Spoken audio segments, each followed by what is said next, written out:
Bismillahirrahmanirrahim. Hilûtırşk. Vakt havîn û meha Ramazanî bû. Birayim İsmet wê demê hêj bûbû ciwan. Êvarê niyeta xwe ya rojiyê anî û rabû paşî vê. Ti paşî vê de zikê xwe tijî kir. Wextê bû nîvro bi niyeta xwe li bin siya daran dirêj bike û wext derbas bibe ço le'tika me. Le'tika me yanî bexçeyê me li roj hilata gund dikeve. Gundê me jî di navbera Sêrt, Misirç û Weyselqeraniyê de ye. Li ser girekê bilind e û di bin de çemê başûra derbas dibe. Le'tika me ji aliyê bapîrê min Hecî Xalid hatiye avakirin. Tê de kaniyek piçûk dizê. Bi saya vê kaniyê her dem şîn e. Tê de darên hinar, tirî, fistik, simak, hirmo, hejîr û hilûtirşkan heye.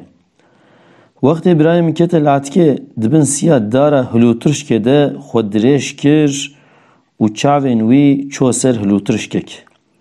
Dilê wî zehf çû hilûtirşkê. Yekî ji darê hilkir û destê xwe de bir û anî. Ji eşqa încazê av ji devî hat.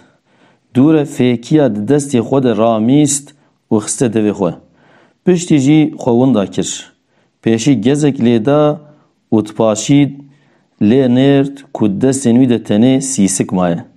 Zêde xemgîn bû, poşman bû, lê êdî rojiya wî betal bibû. Erê wek vê minakê mirov hêdî hêdî û hino xwe hinda dike û dikeve gunehan. Her tişt bi loqmeyeka heram dest pê dike. Yê deriyên gunehan veke êdî zehf bi zehmetî dikare dade. Wextê di bendavê de qulek vebe ku zû newegirtin dê hemû hilweşe. Aynî wisa jî ku mirov gunehên piçûk bi tobe û îstîğfarê paqij neke ê bikeve gunehên mezin jî.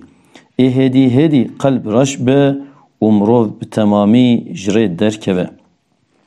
Ji Rabbê Xefûr hêvî û niyaz dikim ku gunehên me bibexşîne.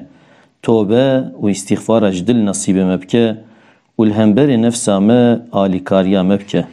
Amin.